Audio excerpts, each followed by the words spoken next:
je suis Christine Vinet, votre enseignante de la conduite sur codedelaroute.fr. Aujourd'hui, nous allons aborder le thème arrêt et stationnement. Tout d'abord, nous avons l'arrêt, le stationnement, les réglementations et les différents types de stationnement. C'est les quatre sous-thèmes que nous allons aborder.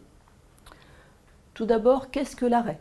Donc, quand on s'arrête, c'est à partir du moment où on est autour de son véhicule avec les clés sur le contact et qu'on a la possibilité de déplacer le véhicule immédiatement, c'est-à-dire pour faire descendre des passagers ou pour décharger des colis.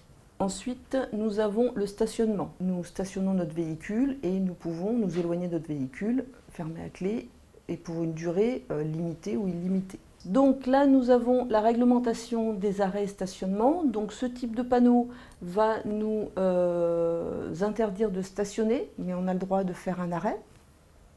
Ce type de panneau, celui-là par exemple, va nous donner le droit de stationner entre le 1er et le 15 du mois dans le sens de circulation. Et on a le même panneau entre le 16 et le 31 dans le sens de circulation. Donc la différence, c'est que par exemple là, si on est le 16, il va falloir faire demi-tour pour stationner en sens inverse.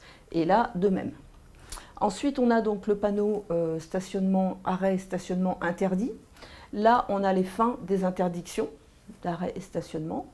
Là, on a des zones d'interdiction de stationner.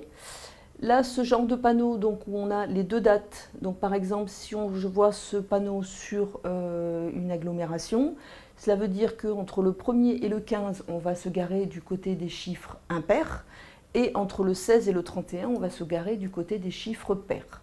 Voilà. Donc ça, c'est après, il faut regarder le numéro des habitations, des immeubles dans la rue.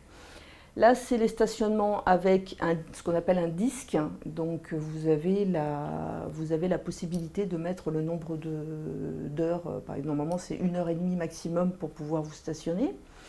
Là, vous avez donc le genre d'autres styles de stationnement. Là, par exemple, vous avez les horodateurs.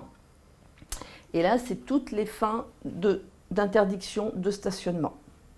Ensuite, au niveau des différents types de stationnement, donc on peut avoir un stationnement sur l'accotement de la chaussée, évidemment si la signalisation le permet, si le marquage au sol le permet aussi. Vous avez les stationnements en créneau, en bataille et en épi.